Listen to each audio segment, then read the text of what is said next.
মৌসুমের শুরুতে আল নাসেরকে শিরোপা নির্ধারণী মঞ্চে নিয়ে গেলেন ক্রিস্টিয়ানো রোনালদো। বৃহস্পতিবার সৌদি সুপার কাপের দ্বিতীয় সেমিফাইনালে রোনালদো ৯-০ আল তাউনকে ২-০ গোলে হারিয়েছে আল নাসের। ম্যাচে দুটি গোলে সরাসরি অবদান আছে CR7-এর।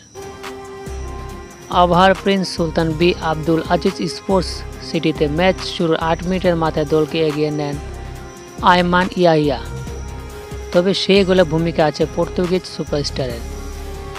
তার বাড়ানোর পাস ধরে জালের দেখা পান ইয়াহিয়া। এরপর অবশ্যই রোনালদো নিজেই স্কোর শিটে নাম লিখিয়েছে।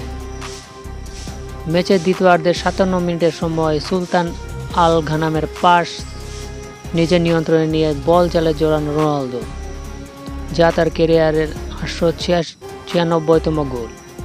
তারও গোলের পর ম্যাচ থেকে ছিটকে যায় আল তাউন।